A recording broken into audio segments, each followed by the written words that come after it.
Yours آج کا پہلا سوال ہے ماڈل ٹاؤن لاہور سے شیر سلطان.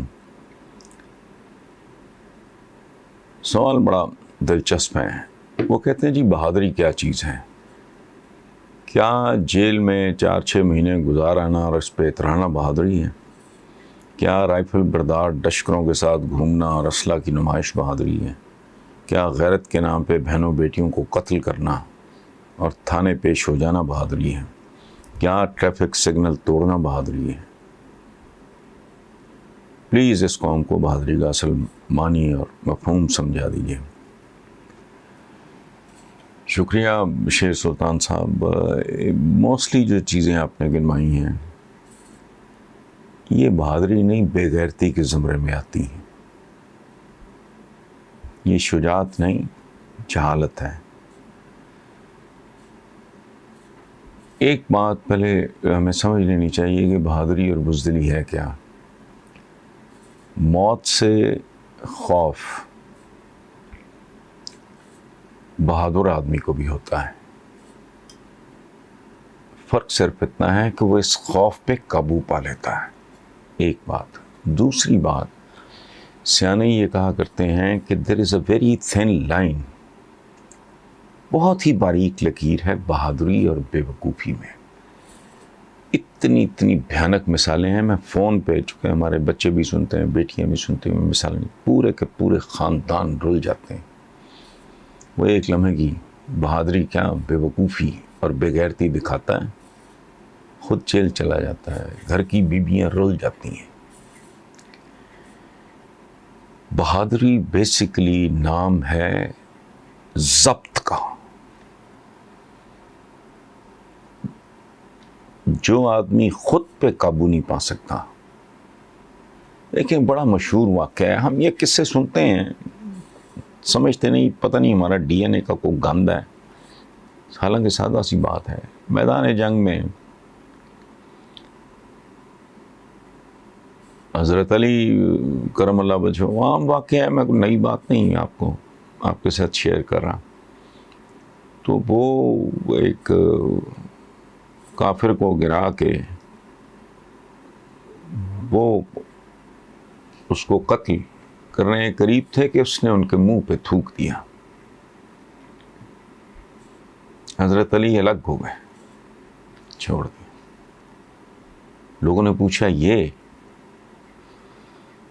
تو آپ نے کہا کہ میرا تو اس سے کوئی اناد نہیں، میں تو اللہ کی راہ میں یہ سب کچھ کر رہا تھا. اب اس میں میری ذات شامل ہو گئی ہے، میرا ذاتی غصہ.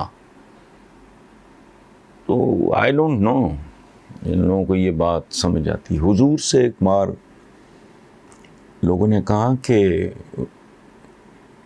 حضور یہ بتائیں کہ اگر دو مسلمان ایک دوسرے پہ حملہ آور ہو جائیں ننگی تلواروں کے ساتھ، ان میں سے ایک مارا جائے تو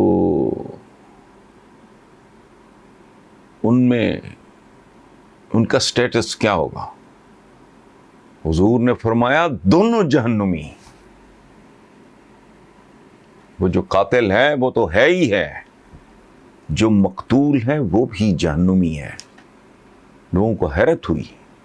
یہی وزڈم ہے حضور کی جو کسی اور انسان کو نصیب نہیں ہوئی. آپ نے کہا کیونکہ نیت اس کی بھی یہی تھی، اس کا بس نہیں چلا، دوسرے کا چل گیا. یہ تو ہے حرمت جان کی مسلمانوں کے درمیان. آپ بات کر رہے ہیں بہنوں اور بیٹیوں کی، اپنے ہم وطنوں کی، ہم مذہبوں کی، یا فار دیٹ میٹر انسان کی. سو ہمارے ہاں بے غیرتی کو بہادری سمجھا جاتا ہے. بہادری نام ہے ضبط کا، اپنی لگام میں کھینچنے کا. اور اچھے برے آدمی میں فرق بھی یہی ہے کہ برا خیال اچھے آدمی کے ذہن میں بھی آتا ہے.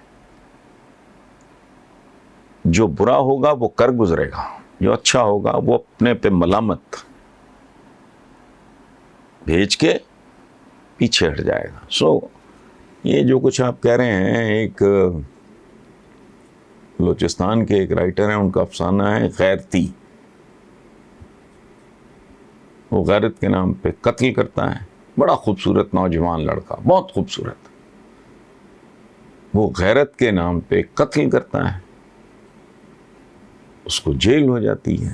پھر اس کے ساتھ جیل میں کیا ہوتا ہے اس خوبصورت لڑکے کے ساتھ، اور پھر وہ اس بے غیرتی کے ساتھ تھرو آؤٹ جیل کرتا ہے. اس افسانے کا نام ہی غیرتی یہ نام ہے. بہرحال اس سے زیادہ میں کیا کہوں. انتہا یہ ہے کہ جو خالص بادشاہت ہوتی ہے، اگر شیر شاہ سوری جیسا بادشاہ ہو، خالص بادشاہ، تلوار کے زور پہ آیا ہوا، وہ بھی ہندوستان کو کہاں سے کہاں لے جاتا ہے. یہ میں نہیں کہہ رہا، یہ انگریز مورخین نے کمپلیمنٹ شیر شاہ سوری کو. مثلاً ایک یہ ٹوائن بھی ہیں یا ریمز میور، اب مجھے نام ایگزیکٹلی نہیں یاد، لیکن جملہ مجھے نہیں بھولتا کبھی. انہوں نے کہا شیر شاہ سوری کی ایڈمنسٹریشن ایسی تھی کہ آدھی رات کا وقت، ذرا جملے پہ غور کریں، آدھی رات کا وقت، گھنا جنگل، بوڑھی عورت تنہا اور سونا اچھالتی گزرتی تھی، تو کسی میں ہمت نہیں تھی کہ اس کی طرف آنکھ اٹھا کے دیکھیں. سو اس کو ہم اگر سادہ پیرے سے بیان کریں. دوسری بات یہ ہے کہ ویسٹرن ڈیموکریسی ہمارا نظام نہیں ہے. ہمارے ہاں خلفائے راشدین جو 4 تھے، ان کے بعد جب یہ امیر معاویہ نے ملوکیت میں تبدیل کر دیا، بیٹے کو یزید کو نومینیٹ کر دیا، وہاں کہانی ختم ہو گئی. ہمارا بنیادی طور پہ مسلمانوں کے طور پہ ہمارا نظام ہے خلافت اور ملوکیت، یعنی بادشاہت. جو امیر معاویہ اور پھر آگے یزید وغیرہ، وہ کوئی جتنی دیر بھی بنو امیہ یہ خاندان چلا. اس میں فرق یہ ہے کہ خلافت میں آپ فیر طریقے سے بیعت لیتے ہو اقتدار میں آنے سے پہلے. لوگ آپ کے ہاتھ میں بیعت کرتے ہیں، اقتدار میں آتے ہیں. بادشاہت، ملوکیت وہ ہے کہ آپ پہلے اقتدار پہ قبضہ کرتے ہو تلوار کے زور پہ، پھر تلوار کے زور پہ آپ بیعت لیتے ہو. یہی تاریخ ہے ہماری. جو خلفائے راشدین جو 4 ہیں ہمارے، ان کے بعد پھر بگڑتا چلا گیا. سو موٹی بات میں عرض یہ کروں کہ اصل کہانی ہے نظام کو جو چلاتے ہیں. اگر وہ سنسیئر ہیں، اگر وہ کمیٹڈ ہیں، ادروائز کوئی نظام نہیں ہے. اگر وہ چور ہیں، ڈاکو ہیں، لٹیرے ہیں، انہوں نے باہر جائیدادیں خریدنی ہیں، باہر فورن بینکس میں انہوں نے اپنے اکاؤنٹس رکھنے ہیں، اور بظاہر اگر ان کا اربوں روپے کی پراپرٹی پاکستان میں بھی ہو تو عرب ان کے لیے اٹھنیاں چمنیاں ہی ہیں. پاکستان میں ایسے خاندان ہیں، بظاہر نظر آتا ہے کہ جو ان کی بڑی پراپرٹی ہو، کچھ بھی نہیں ہے، یہ سب میرین کی طرح ہے، وہ ساری نیچے ہے. وہ ایک اینٹنا سا اوپر اگر کہیں نظر آ رہا ہے تو سمجھتے ہیں لوگ ان کے یہاں سٹیکس ہیں، ان کے یہاں سٹیکس نہیں ہیں. پاکستان کے بہت سے خاندان ایسے ہیں جن کا اصل سارا کچھ باہر ہے. یہاں چونکہ انہوں نے حکومتیں کرنی ہوتی ہیں، اس لیے انہوں نے یہاں اپنا ڈنڈا ڈیرا رکھا ہوتا ہے. تو عام آدمی اس کو نہیں انٹرپریٹ ٹھیک طریقے سے کر سکتا. سو بنیادی طور پہ دوستو ذہن میں یہ رکھیں کہ نظام نہیں. میں نے ساری مثالیں دی ہیں ماڈرن ہسٹری میں.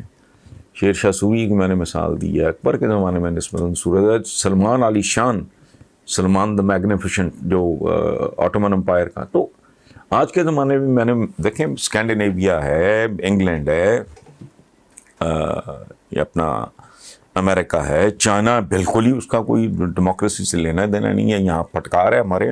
سو لوگ گندے، منافق. مجھے ایک، میں کسی وقت نام بھی لے دوں گا، پی ٹی آئی کے ایک بہت معزز رکن ہیں، عہدیدار بھی ہیں خاصے، سرکار میں بھی ان کی ایک پوزیشن ہے.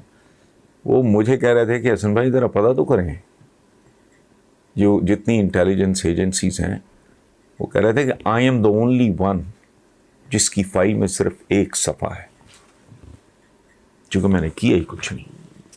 میرا نام ہے، بلدیت ہے، کوالیفیکیشن ہے، میرا کام کار، بڑا موٹی موٹی ایک پیج، باقیوں کی فائلیں بھری ہوئی ہیں، وارداتی ہیں، وارداتیں جاری ہیں، ڈر ڈر کے جاری ہیں، رشوت کا ریٹ بڑھ گیا ہے، احتیاط بڑھ گئی ہے، لیکن بے شمار لوگ موجودہ گورنمنٹ کے بھی وہ اپنی دہاڑیاں لگا رہے ہیں. So it's not the top man only, یا کہ سسٹم کون سا ہے، یہ جو بھی ہوگا جب تک یہ گند ریپلیس نہیں ہوگا. اور دوسری صورت یہ ہے کہ عمران جیسا بندہ اگر چلتا جائے ذرا کچھ دیر، اس کے بعد ساری سمجھ آ جائے. اس نے زندگی میں ہر چیز ککھ بھی نہیں پتا تھا، اور جس کام میں ہاتھ ڈالا اس کو منطقی انجام تک پہنچا دیا، بیکاز وہ غلطیوں سے سیکھتا سیکھتا سیکھتا ordinary player world class cricketer بنا. ککھ بھی نہیں پتا تھا. شوکت خانم ہاسپٹل گئے، عمران کو کیا پتا ہاسپٹل کیا ہوتا ہے، بس ایک دماغ کو چڑھی بھی تھی. بہت اونچ نیچ آئی، بہت پرابلمز آئے جو ہم لوگوں کو نہیں پتا، لیکن وہ ڈٹا رہا اور سیکھتا رہا. بالآخر آپ دیکھ لو کراچی تک معاملہ پشاور سے پہنچ گیا. تو اس لیے اس پہ نہ آپ زیادہ پریشان ہوں کہ جی یہ پریزیڈنشل سسٹم یا پارلیمانی نظام، یہ وہ اچھا برا، کوئی اچھا برا نہیں ہے، لوگ ہیں اچھے برے.